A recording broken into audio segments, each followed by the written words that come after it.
I just love it. I was grooving out. Normally we don't get to listen to our opening until after, so that was fun. I know. That's right, because the old way, Steve always added it on after the fact, but we get to listen to it now.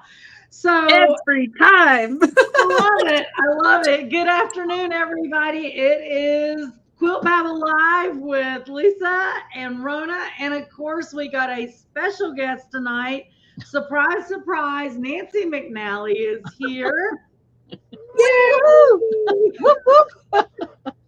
So, Rona, the first time with the music, I don't remember if it happened the last time we were on Babel, because as you guys know, we've been off for 2 months.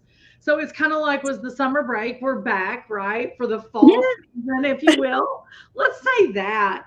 Anyway, Nancy and I are doing this Christmas, Woodland Christmas sew along. Actually, the quilt's behind Nancy. And we didn't know about the music that Steve had set for us. So when we went live the first time, me and Nancy, we were totally caught off guard and we were giggling. We couldn't even hardly talk when it was time for us to talk. It was fabulous. It was. So I was thinking, Rona, since it's been 2 months since we've been here with all of our Babel friends, I'm sure they may know or may not know you've changed states, right? Since our last Babel. I have. I am now on the West Coast. Started on the East Coast, then went to the Midwest, and now I'm on the East Coast, out here in Reno, Nevada, which is actually pretty smoky right now. We've got a few fires going on, so that's the only downside about living in a valley like Reno. It's kind of like a giant bowl up in the Sierra Mountains, but it's whenever there's fires, it tends to just sit over the valley until the wind kicks up and blows it out. So we're hiding indoors. Yeah, exactly. So like Rona says, she was on the East Coast. She was near me. Then she left me, moved fairly close to Nancy, and then left Nancy. Yes. So now I gotta find my new bestie out here on the West Coast. Well, I was gonna say you bypassed Scott. You didn't even slow down in Nebraska. And now you're over on that side of the world. The next thing we know, you'll be telling us, Nancy, she'll be telling us that she's moving to the UK to be near Tracy Perks. Tracy. Hey, you know what? Stranger things have happened. And Tracy's talking about eventually moving up to Scotland. So you never know what the future may hold. I'm just saying. Right. Oh my gosh. She's right. Oh my gosh. Well, tonight, guys, we are going to be babbling about quilt challenges, all different types of quilt challenges. The girls have no clue what I've got scheduled. We're just going to babble on whatever I throw out to them and their personal experiences as well. So this should be fun as usual, right? Yes. Yes. You never know what you're going to get. Even we don't know. They really don't know. They really don't know. So real quick before we move on, you can find Rona and everything going on with Rona at thetravelingquilter.com. Is that right, Rona? Well, RonaTheRibbiter.com. But if you do a search for The Traveling Quilter, I usually pop up. Yep. There you go. See, it's been 2 months. I done forgot your website. It's pretty bad. I have a question. Do you have to put the word "the" in front? Because you always stress that when you and I talk. The Traveling Quilter? Well, because there's a lot of quilters that travel. So that's usually why I am the traveling quilter. One and only, Nancy. Right. So instead of a verb, it's a noun. Yes. I get it now. Okay, and you guys have seen Nancy around numerous times on Quilt Babble over the past 3 years. So you can find her at NancyMcNallyQuilts.com, and then, of course, me at SomeoneDipItus.com. So, Nancy, is there any updates that these people need to know about you since the last time they seen you, since we know Rona left you? What else has been going on in your world? Rona, I'm heartbroken since she left. Honestly, I was thinking of going to a quilt shop that's about an hour and a half down the road in Marshall, Michigan. I think it's called Marshall Quilt. Anyway, it's the quilt shop in Marshall. Those of us that live in this area, we know all about it. And I thought, oh, Rona, she can't meet me there. I mean, I literally had to stop myself in mid-thought on that one. I mean, technically I could, but it'd be a little bit further of a drive. Yeah. Can you meet me for lunch? Right. Let me text you really quick. Well, recently you all got to have a 24-hour whirlwind together, right? Oh, yes. Yeah. Lisa remembered and we did. I'm so focused on what's coming tonight that I totally forgot. Last week I flew out to Michigan for a fantastic quilt guild. They actually meet at a museum, which was a first for both of us. It was a really cool museum. So anyway, I flew out. Nancy, God bless you, picked me up at the airport, drove me out. She was there with me for the quilt guild.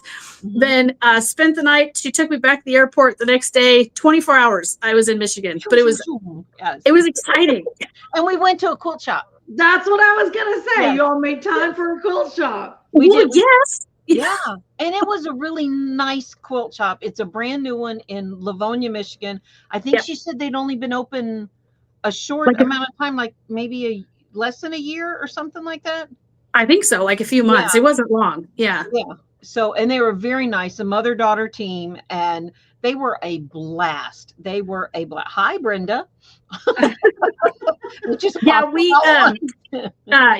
could have stayed there all day, but because it was so much fun. And it's one of my favorite things about this quilt shop is they have a quilt block painted on the ceiling. Oh, that is cool. Did you miss that? Yeah. Oh my gosh, you should have told me to look up. So first of all, hello, Brenda. Thanks for commenting and saying hi to us. Everybody else, please put your comments in and so we can say hello to you, answer your questions. We want to hear your everything, anything you want to babble about, we want to hear. But as we said, tonight is about quilt challenges, but I think I'm going to have to challenge my two friends to remember where they've been. I know, that was funny. The challenge was here, less than 2 weeks ago? It was last week. It was last week, yeah. But I'm not going to show you on the same place because one is saying there was painted quilt blocks on the ceiling. The other one has no clue. Hey, Gigi, she says, love the energy. That is what you get with this bunch. I'm just saying. It is true. And Rona, the twins, because when they're together, they're like this. They're like this.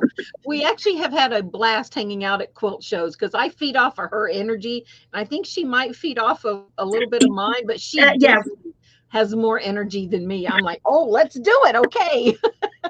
I tend to drag people everywhere I go. Yes. And when we are all together at market, I hide and let them two go rampaging. And then I get the scoop later. And then we go and tell her what to buy for the shop. Yes, they do. We did, didn't we? That was fun. Let's do it again. $dollars. Yes, they do. Sharon says you all are giddy. This is what happens when we haven't been together for a couple of months on Babbel, because Babbel is so fun. So tonight we're going to talk about quilt challenges, and I'm going to start it off talking about the one that I think most everyone has either heard of or maybe been a part of, and that is a paint chip challenge. So for those of you that are watching Babbel, chime in. Has your local quilt shop, has your guild, or maybe your little sewing bee of friends, have you guys did a paint chip challenge? And I'm going to go to Rona for this. Ooh. Have you did one, Rona? I have. Yeah, it was several years ago now when I was still out in Charlotte in North Carolina. I was part of the Charlotte Quilters Guild for their quilt show. And it was a painter's chip challenge. And you got 2 painter's chips and you had to incorporate something from those 2. And mine was green and pink. But the shades of green and pink. Well, yeah, but it was like a very olive type of green and then a bright pink. So it was like, I'm not sure what to do with that. So it definitely was a challenge. But I ended up, they were small. Like we were just making like little, about the size of hanging behind me. Yeah. And Yeah, so I ended up finding this this really beautiful pink floral fabric, and I appliqued flower out of that fabric onto I think it was a collage background. I'm not sure, using the greens. So yeah, it was pretty fun. I do not have it because I'm pretty sure I actually forgot to pick it up from the quilt show because I was vending, so I completely forgot. Well, someone is probably enjoying that piece. So, as you guys seen, Gigi's comment popped up. We're actually going to talk about Gigi's challenge in just a little bit. And it is about her challenging herself. So we're going to come back to Gigi. Betty Boop said she put I enter drawers. So I'm assuming she means serendipitous because we're in the middle of a challenge. And I love that Betty Boop is there. I have no clue who Betty Boop is, but I'm all about it. And I think it's fabulous.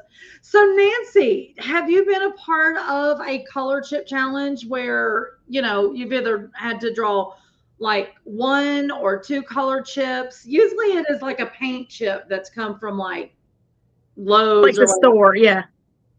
Yeah. So Gigi says, explain how all this works. We're going to get into a color challenge that I'll give you more detail in just a minute, Gigi. But Nancy, have you been part of a paint chip challenge? I've only heard about them. And when I was in Paducah this year with a big group of friends, well, it was 8 of us that traveled down there. One of the ladies brought her paint chips, except for she had them printed on paper and she was explaining the whole thing. And so I had to help her find the colors that match that. And that was rather interesting. And I was thinking, wonder if I should do one of these, but I'm not a part of a guild right now. Right. So it's difficult to, get involved in those things, but I see them online. And I think, I know Bonnie Hunter uses them when she like the newest mystery quilt, but I didn't know if that was the same type of thing because that's a mystery versus it's a form. She does use it sometimes to just kind of showcase what color might be in that mystery kit or something like that. Yeah. So in regards to what Rona was saying, everybody, that the Charlotte Charlotte Quilt Guild did. Yep. They change up the rules, I think, every little bit, depending on whether it's, one card of paint. Because, like if you go pull a paint chip from Lowe's or Home Depot, if you're looking in the blues, it might be 5 or 6 shades of blue, right? Right, and like an ombre. Yeah, so sometimes people will do chip paint challenges where you're sticking in that whole range of one color, or like Rhonda was saying, the year she did it, she had 2 chip colors and she had to incorporate those. So recently what Miss Betty Boop is referring to is at Serendipitous, we did a color challenge because we did this whole, we're still in the middle of it, a series on Hues Clues. Because one of the things we see in the shop is people really struggling sometimes about matching fabrics. And it was funny, Nancy, that you used the word interesting when you were helping your friend pick those colors, because you don't realize color until you're starting to pay attention to color. A lot of times you don't know that one color is a different color is going to pull. Yes. Like, lime or yellow, when you add another color up to it, it's like, whoa, it totally changed. What happened? Yeah. Unexpected. Yeah. Exactly. And that was part of our conversation. So we're in the middle of a color challenge. And I think Brenda posted a comment a while ago that said, there you go. Brenda said they're in the classroom. It's beautiful. And there was 49 challengers. So I was hoping to get like 20. I would have been happy with 20, but we got 49 entries. And Rona, we kind of did the 20 by 20 square. So that gives everyone the same size and helps display them. But I had asked Steve, as you guys know, Steve Baker is our VP of marketing, and he's a whiz with any graphic design and colors and all that stuff. So and he's got fabric. Congratulations. Rona, it's so funny because it's still so new. I forget to say and fabric designer. I mean, he has a one collection, and so it's been a hot minute, but he's got 2 more that's getting ready to hit. So yes, That's thank you, exciting. Rona, for throwing that out there. But he's worked with color for years and years and years and years. So I was like, Steve, can you come up with a Hues Clues card? What I'd really like to do is have one color that, like you were saying, Rona, has the 2 or 3 ombre layer, but then a complementary or contrasting color to go with it. And of course, he come up with something fabulous. And so after I did my Hues Clues talk on, the whole color theory thing, we had these cards ready, available, and it was all hidden, so no one knew what color they was picking. That's the reason I laughed at you, Rona, getting green, because we know you love some green. But that was part of the challenge, Nancy, is when you pulled those cards, you didn't know, and then you had to go on the hunt. But these people did amazing. So Mary Hurst said, hello, everyone. I just stumbled upon your live, and I am enjoying it so far. I am going to check out your individual channels as well. Thank you. Thank you. Mary. We're always battling here the 3rd Tuesday of every month at 7 p.m. Eastern Standard Time. So that was really fun. We have 49. It is crazy amazing. We're letting people come in and vote. There's like 4 different type of awards they can win. But the challenge really has been, girls, is no one wants to vote because they're like, all 49 is amazing. Oh. Okay, so have you posted pictures on the Facebook group or anything? Because I want to see them. We're not going to post pictures until after all the voting. I know, until after all the voting. So I can't vote. I want to vote too. You can't vote now. Yeah, 1093A Albright Road. Okay, if Michigan is a little bit of a drive for me, South Carolina is going to be a little bit more. Just a little bit. You are the traveling quilter. I'm gonna need you to no excuses. But no, we're not showing any pictures or any videos yet because these men and women have worked so hard on these that we really want to push the point of coming into the shop, viewing these people's stuff instead of sitting at home and scrolling. And I know it's a disadvantage for everyone that's not local, but as soon as the voting wraps up, which is not this Saturday but the Saturday after that, then we're going to start showcasing each piece. And once the voting is done, we can actually attach a name to the piece. So that was another reason why we didn't want to put, because everything's anonymous right now. Okay. So yeah, definitely. Well, I had never participated, Rona, so it's good to know that you've participated in one. This was my first one. I won't tell you guys now because they're all hanging and people can go and look at my color name, but I griped and griped about my color. So it did push me out of my comfort zone. I'm just saying. So, well, the pink one definitely pushed me out because I use pink more now than I used to, but like for a long time, I didn't use pink ever. So that one really did challenge me, which was good.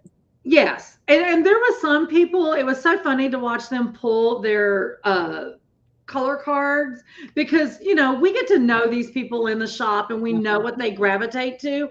So when you have someone, and I'm just going to blast it out there, Miss Barbara Quinn, when I know she loves to stay in those like primitive gathering type collections. Okay. And then she got some non-primitive gather colors. Okay. It was so fun to see how those things go. So, for reaction. yes. And then there were some people pulled cards that it's their favorite color. Oh, they got purple and green maybe, and those were their favorite. But it is just crazy. So Brenda says, pictures just can't show how talented everyone is. It is amazing how close the colors of the fabric matches the color chips. See, yeah, that's true. This. Like when you take a picture of it on your phone, like I always have a hard time with purple, getting the purple right for it to come up. So that's very, very true that it's hard to see the colors on your phone or when you take pictures. It really is. So let's talk about another kind of challenge that I think most quilters would have a problem with now, unless it was Steve, he'd probably be all about this particular challenge, but I'm curious to see if you and Nancy has ever seen one of these, like when people actually now have them on display, or if you participate in this one. Monochromatic quilts. Oh, Yeah, I actually I'm working on the pattern for one right now. so there you go. Of course you have. For those that don't know what a monochromatic quilt is, it's one color. So your entire quilt is different shades of one color. Yeah. And it can be a challenge. It can even be a challenge like with just two colors, but using only one color, it definitely can be a challenge. Because of the contrast, and so the blocks pop, and that was part of the color conversation that I did. You know, sometimes we'll look at fabric and we're like, oh, that's going to be great, and then when you get the block done, it's like not so much. Yeah, there's not enough contrast, so those star points aren't popping, or you know. Yeah, I feel like your work is wasted once you do that and it doesn't show all your work. Yeah. It can be difficult knowing where to put the light versus the dark, because that's what your focus is the shade. So there's no texture usually. Monochromatics are usually made with solids or something that reads as a solid. So it's your sole focus is where your light, medium, and dark colors are going. Absolutely. So it's so funny because both of you guys are pattern designers, and as soon as you were talking about it, Rona, Nancy was like, "Oh yeah, no." I've designed 2 of them, so. Well, this one that I'm working on is more of it's more of creating an ombre type of look using individual solids. So it was definitely a challenge for me to design it. So I'm excited to see how it's going to come out when the sample comes together. So I'm curious now too, because this is the first I've heard of it that you were doing this. So yeah, I can't wait to. Okay, so the fabric you purchased off me last week, is that part of it? No, that is a quilt sample for the same book that the pattern's going to be going into, but different quilt. Yeah. You all heard that? Rona's working on another book, guys. Okay, so when we were talking about challenges, they come in all different ways, you know, whether you're challenging yourself or maybe your little quilty group, or if you are part of a guild or your local quilt shop and stuff. So there can be tons of challenges. Rona and I did a Babel, I don't remember when ago, but we did talk about UFO challenge to get those UFOs done. So that's a form of challenge. So I'm curious. I failed that challenge. You know, I've actually got some UFOs done this in 25, but I think you and I did that at the beginning of 24. So that's probably, that's probably still an epic fail. Okay, so here's one that I found a brief mention online, and I'm like, oh, this would be so fun. So it is called I Heard It on Vinyl. Has anybody heard of this challenge? Is it to use vinyl fabric? No. Oh. So you set the size of whatever your project is, you know, and a lot of these challenges, people will set it at a small size, like a 20 by 20 square. So I heard it on vinyl. Yes, Nancy.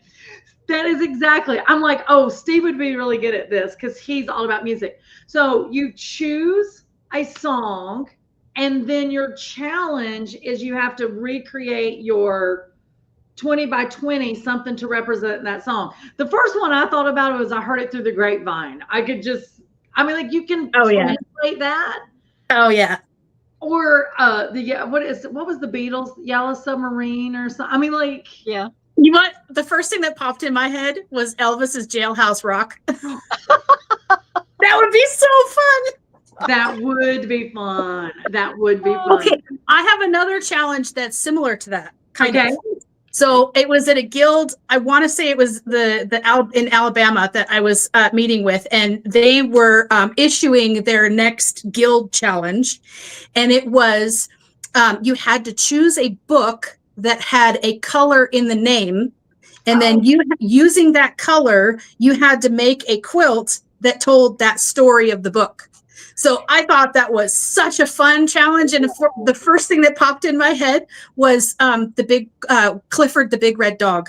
Oh, That would have been my book. Yes. Well, when you said that, I was thinking The Color Purple. Yes. Oh, there you go. That's a good Yeah. one. Yeah, See, you can do it with movies. You can do it with all kinds of stuff. That's fun. exactly. So Gigi said, freaking awesome. Love, love, love. Yeah, I had never heard of the one of I Heard It on Vinyl challenge, but that just opens up things so much. So Betty Boop says our guild is doing a challenge based on the top 10 or top 100 movies.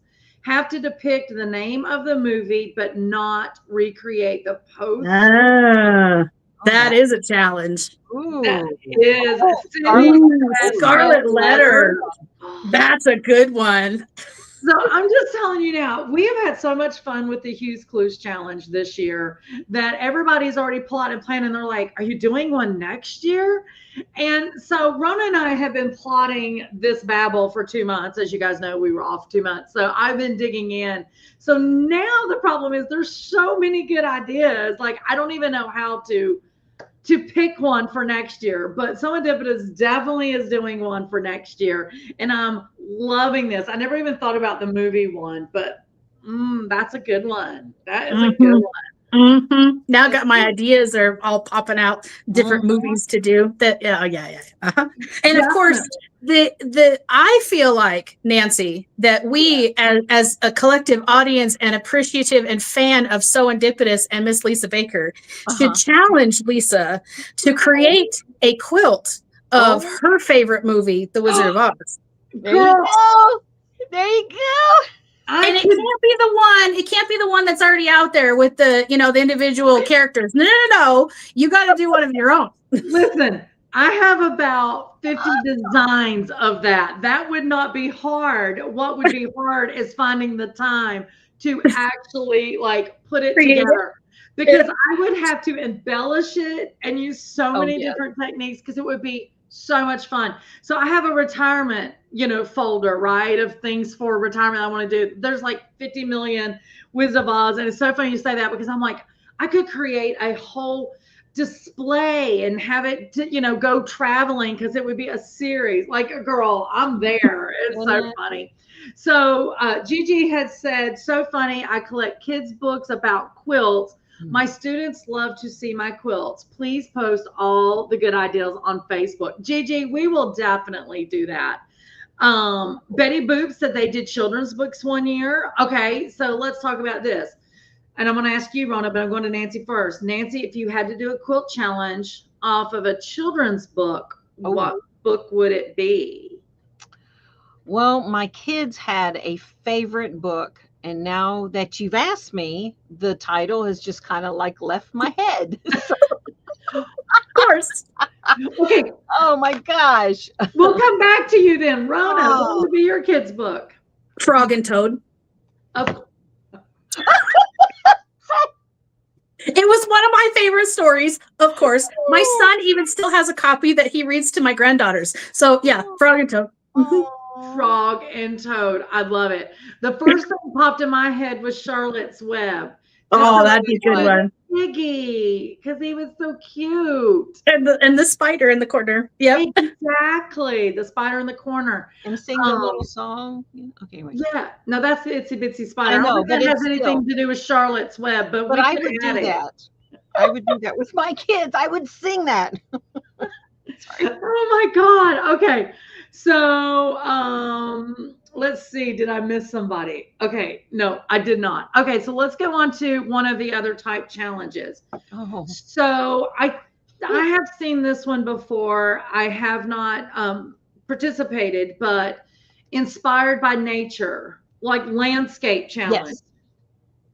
And Rona, didn't you just do a retreat for when you do? No, that was photograph collage, wasn't it? Well, it's the workshop. Yeah, the workshop that I created from the quilt was it's photos to quilts, where we literally take photos, but they're focused on landscape and stuff like that, and specific objects, not people, because I'm really horrible at people. I can never get the skin tone right and think. Right. But anyway, so so it's but that came about from a quilt that I challenged myself to make, which was the lighthouse, and I wanted to take one of the photos from Ireland and recreate it in on a quilt, and that was the lighthouse quilt is what came about. And then of course I have a couple other ones that are on fabric, but I basically just printed it on fabric, and now it's the back of one of the quilts. Oh, nice. Okay. All right. That is really Nice. cool. That is really cool.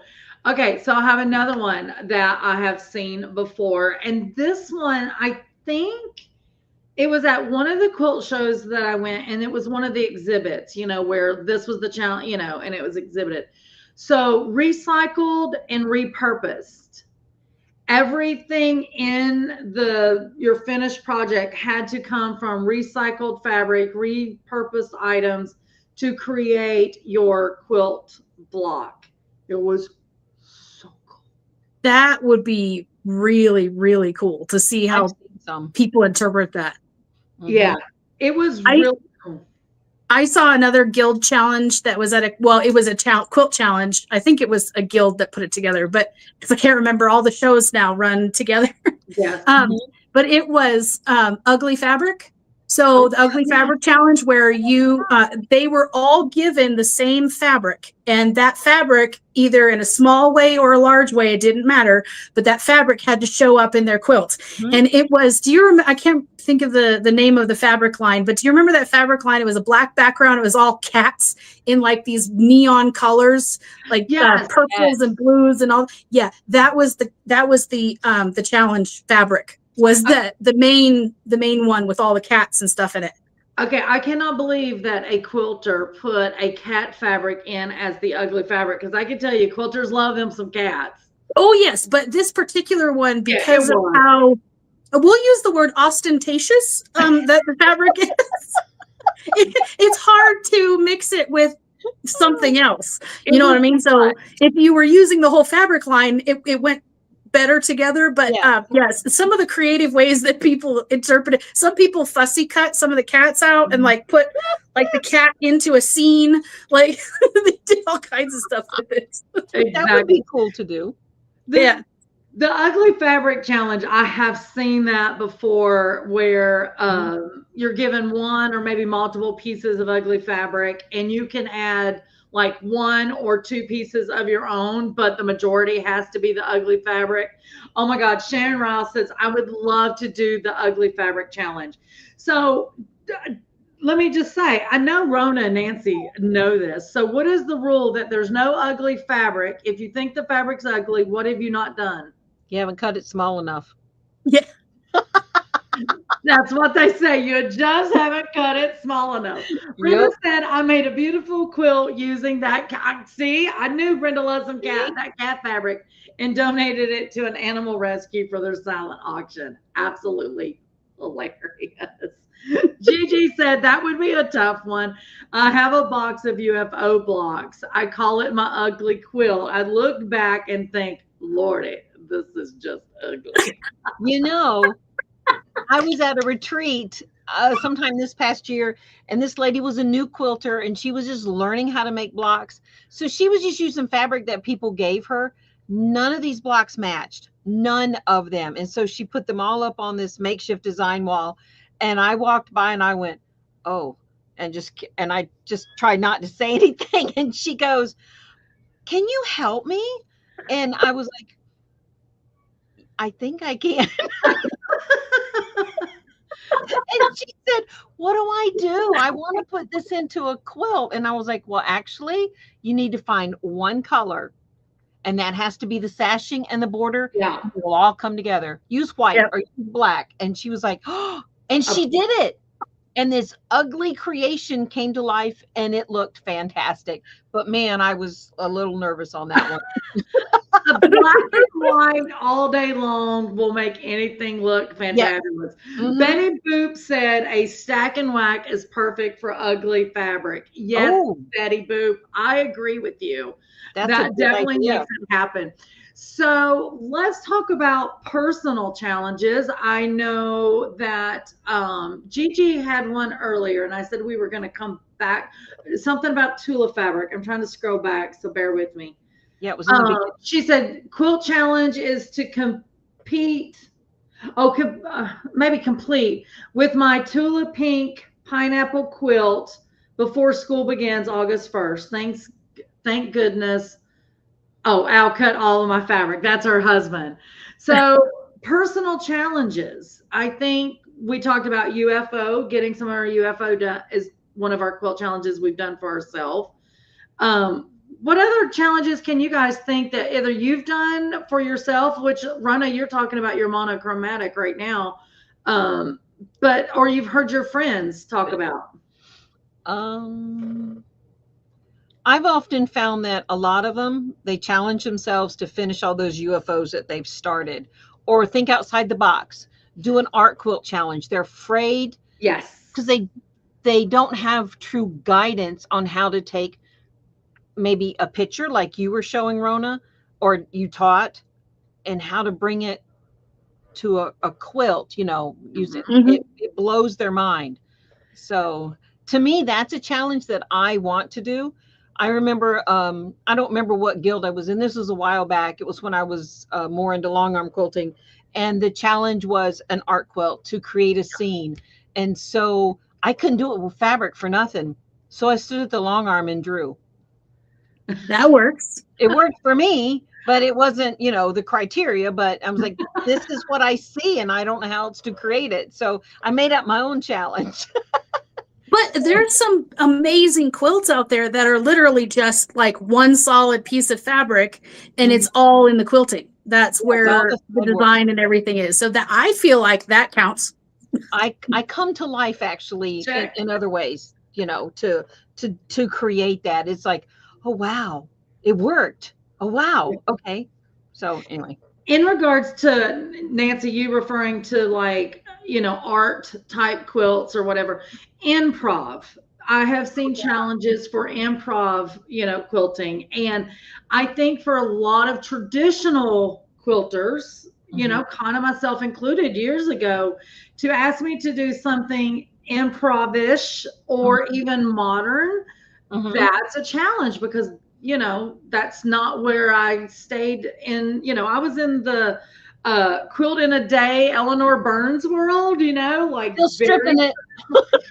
Yeah. Still stripping. She is still stripping. This is a honest truth. So, you know what? It's one of the hardest quilts that I've ever done because I try to challenge myself to do at least one new thing every year. And this year, at the beginning of the year, I actually did a quilt along with it. I had never used or used pre-cuts for an entire quilt because I'm a yardage person. So that was my challenge this year. But several years ago, before my book came out, the tips for the traveling quilter, I made the 40 shades quilts, and that is crazy blocks. So it's just random pieces of scraps sewn together and then trimmed into 12.5-inch squares and then put together. So that for me at the time was one of the hardest quilts that I ever did because it has to be random.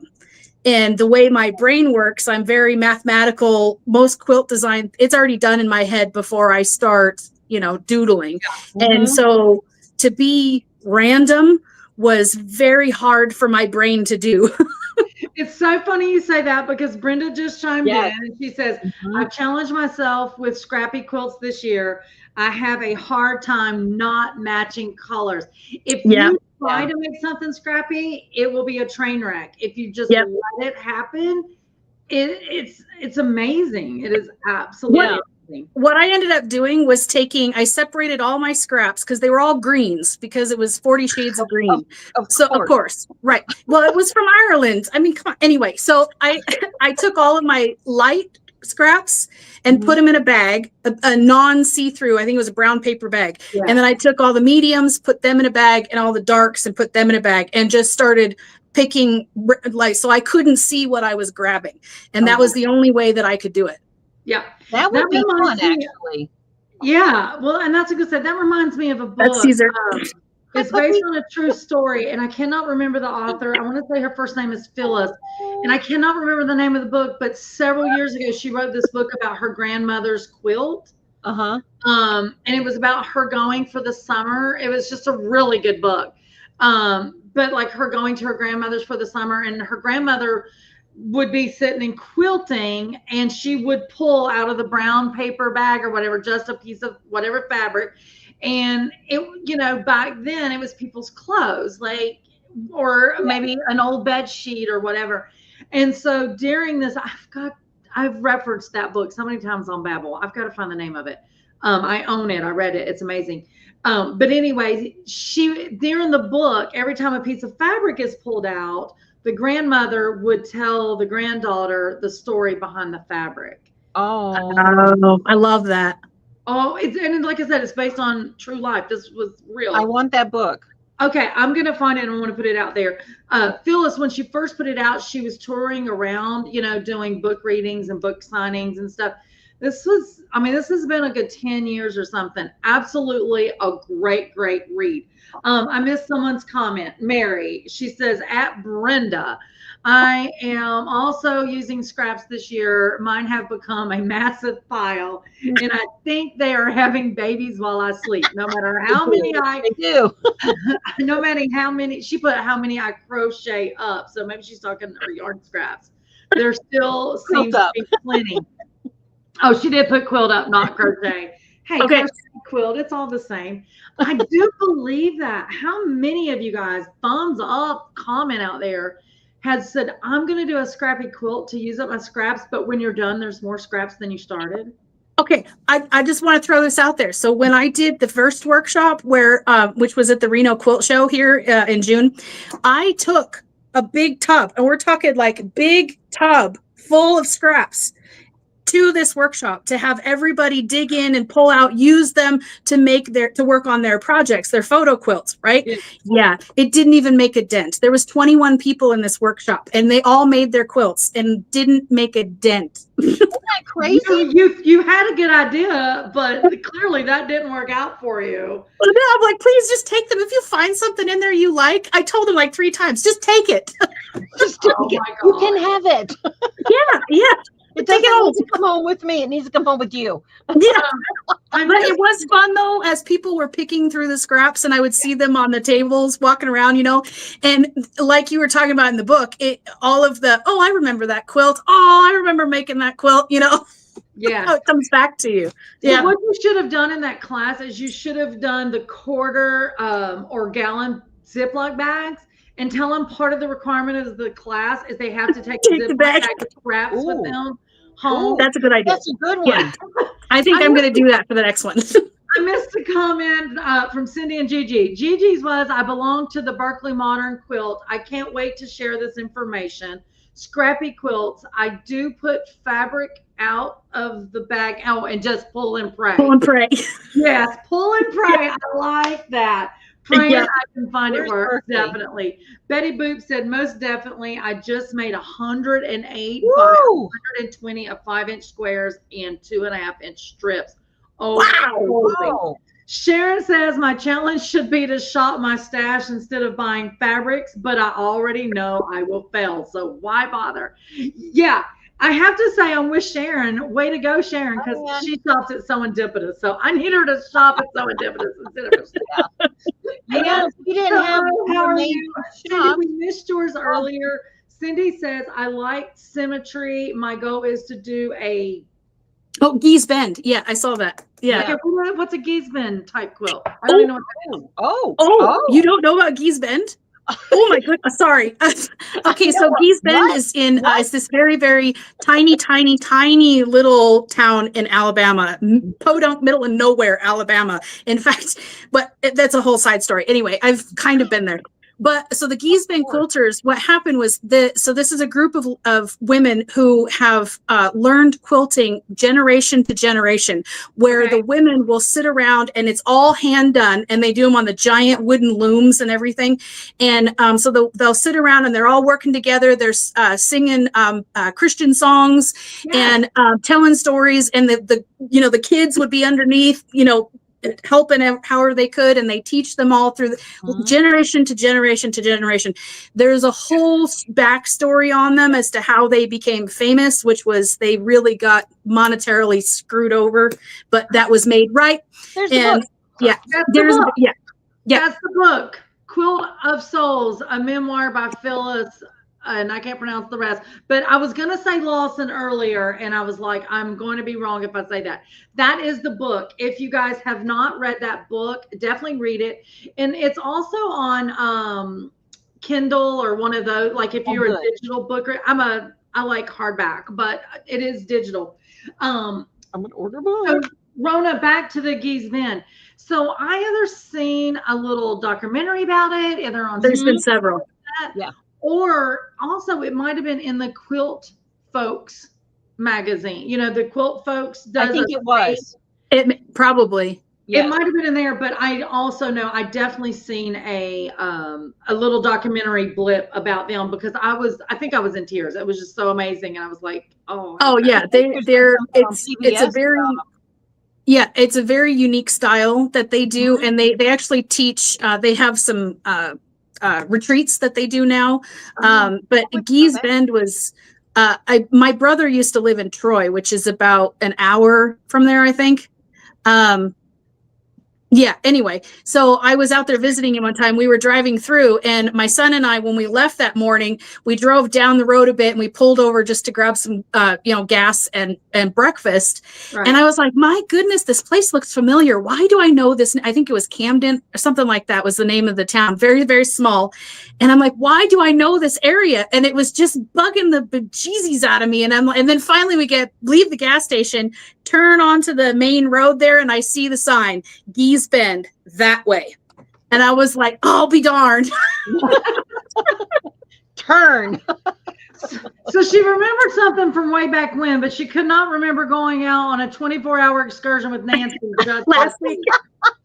I'm just pointing that out. Most of us forgot it. We were like, what's she talking about? We have a comment from Mary. Says, some of the most beautiful quilts that you've ever seen comes from Reeskin. And I believe I've seen someone says that they have a kit, one of those kits. Yeah, somebody said that. Mm-hmm. Yeah. Oh, I don't know. Betty Boop, I think. So I guess they have. I'd have to look that up. Yeah. Yeah. And then Sharon Riles said they use clothes. Yes. Fabric. Yeah, they used to use whatever fabrics they had. Yeah. Dusty wants to know the name of the book again. It's called Quilt of Souls, a memoir. There you go. Oh, Phyllis also. Sue Ellen's got it there for us. Sue Ellen, thank you for referencing that because it was going to drive me crazy. I was going to have to find it. So I'm glad you found it while we were still live, so everybody gets the benefit of it. Mary says they also do a yearly quilt show. Oh yeah.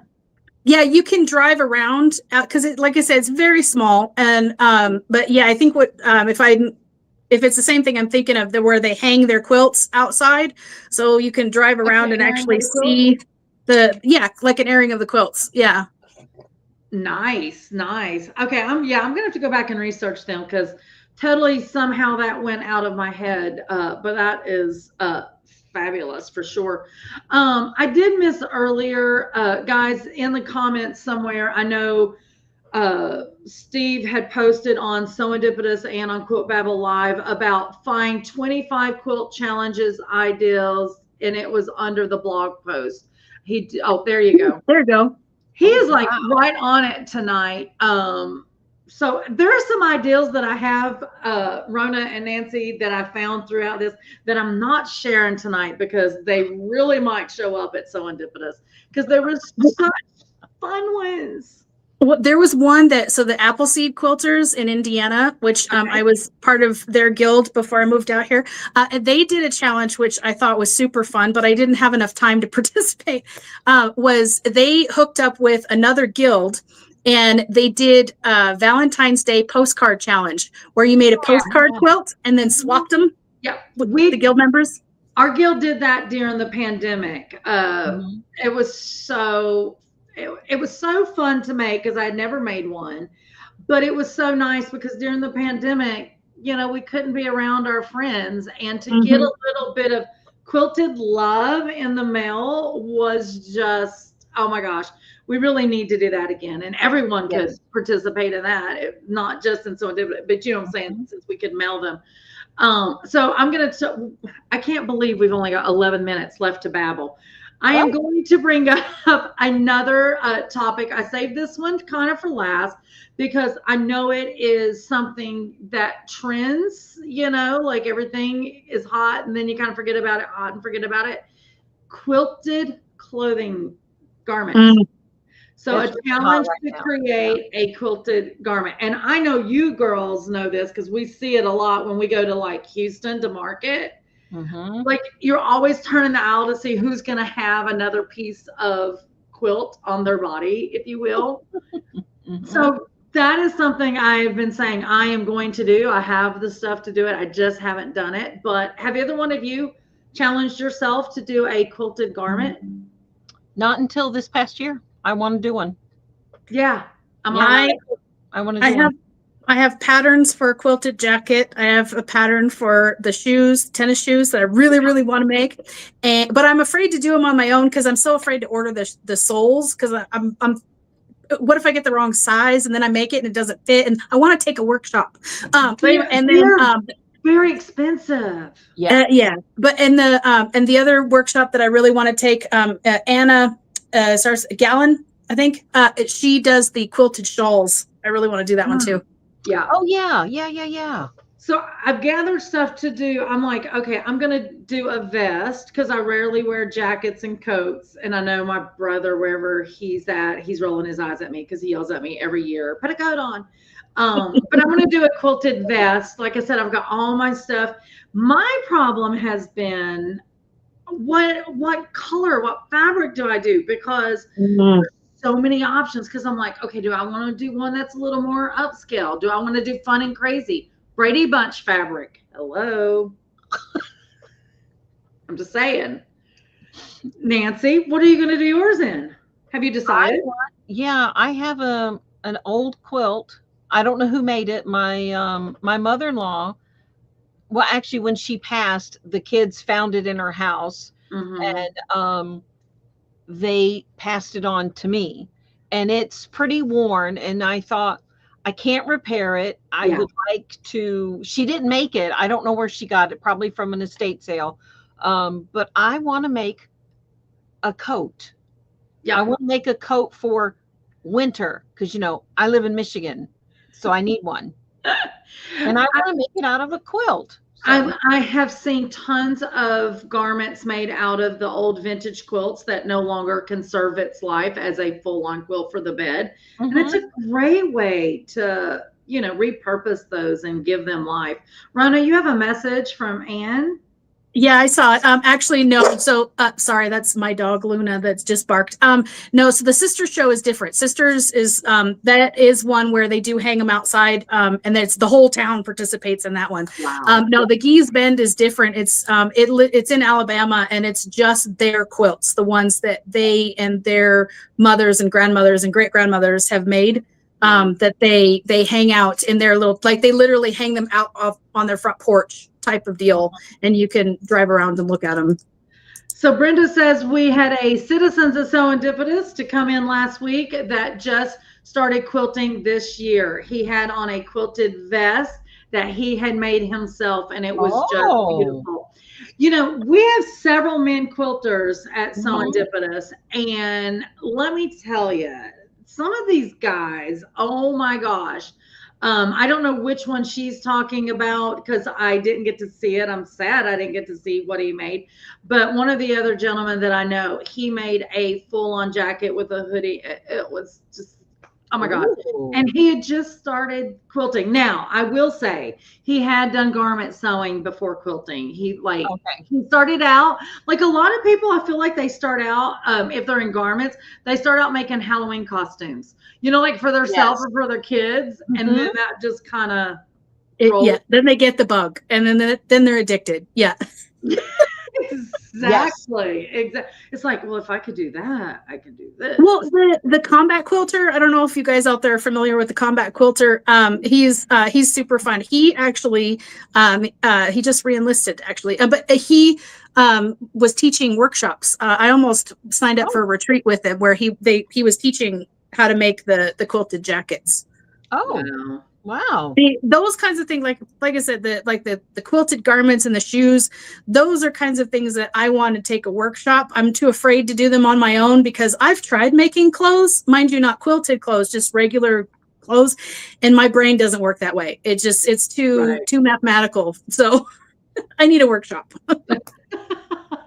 So get on it, Lisa. Find a teacher for me. Listen, I've got a couple that's been talking about it. So we're gonna have to work our schedule out for sure. We are coming to the end. We have a comment here from Dusty though. I use old quilt blocks, vintage doilies, and buttons to decorate jackets and shirts. Absolutely. Nice.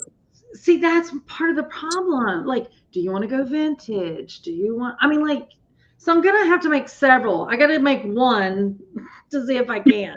There you go. But then I may have to make several. I'm just saying.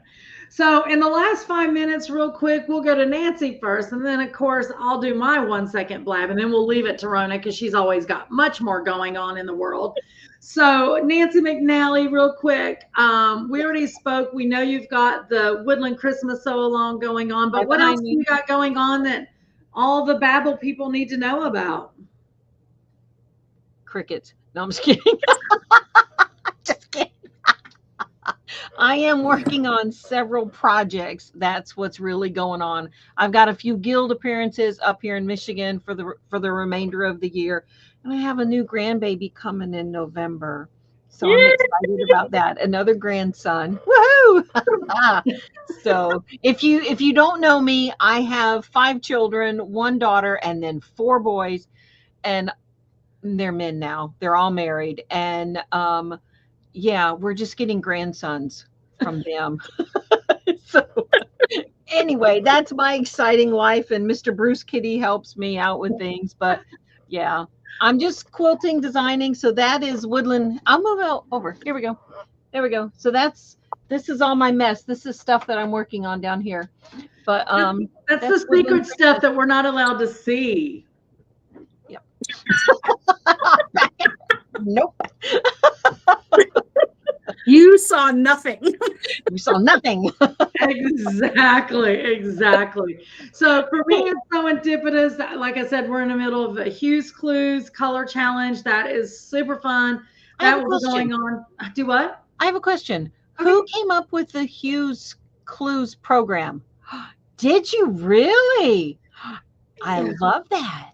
Thank you. It was really fun. It took a while to put together. And then, of course, I sent all of the black and white text to Steve, and I said, here, make it pretty. And then he makes it fabulous. And it's been very well received. I mean, it's amazing. I mean, if any of you are not familiar with Serendipitous, if you go over on Serendipitous Facebook page and just look at some of the videos from Saturday, which is when we first put the challenge out for viewers, you will just see it's amazing response for sure.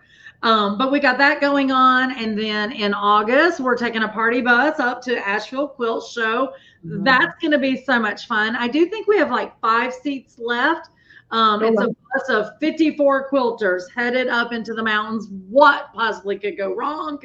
Don't say that. Don't say that. No, I wasn't saying it like for weather purposes. I'm just thinking everybody, y'all better be saving your money in case y'all need to bail us out, that kind of thing. But other than that, there's always something going on at Serendipitous for sure. Brenda said, you ladies are so much fun. I have laughed so much tonight. Thank you for doing Babel.